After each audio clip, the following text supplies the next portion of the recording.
Learning about investing is a lot like learning to ride a bike. At first, it may look intimidating or complicated. Dangers seem to be everywhere. That's why it's important to learn the basics and ways you can help minimize risk and protect yourself. After a good amount of practice and learning, you can take the training wheels off and really start riding. Along the way, the roads may change. There'll be good days and bad days. And while learning to ride doesn't guarantee you a spot in the Tour de France, riding a bike could get you where you want to go a little faster. Let's start with the basics and look at one of the most common investments: stocks. A stock represents partial ownership of a company. When you purchase a stock, you're buying a piece or a share of a company. By owning a share, you own a small fraction of the company's assets and have a claim on its future earnings. There are two ways you can make money by investing in stock. The first is through stock appreciation, when a stock you own goes up in value. If an investor bought the stock at one price and the price went up, the investor could then make money by selling the stock to another investor at the higher price. The second way is through a dividend. This is a periodic payment issued by some stocks. A dividend is a way for a company to give a portion of its earnings to shareholders. Here's an example of how stocks work.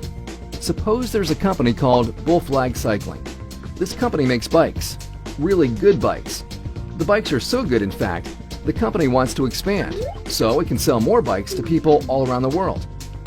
To do this, the company needs to raise money, also known as capital.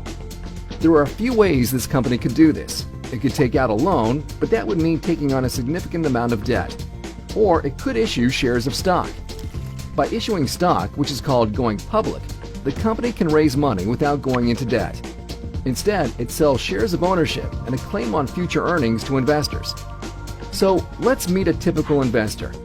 Our investor is someone who has a little extra cash. He's looking for an investment that has the potential to offer better returns than a savings account, and he is willing to accept the higher risks of investing in a stock. He thinks Bull Flag Cycling is a promising company that's likely to grow. Because of this, he thinks buying a share would be a good investment. So how much does a share cost?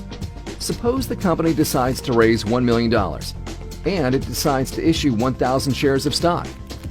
Because each share represents a fraction of the company's worth, and there are 1,000 shares, each share represents 1/1000th of Bull Flag Cycling.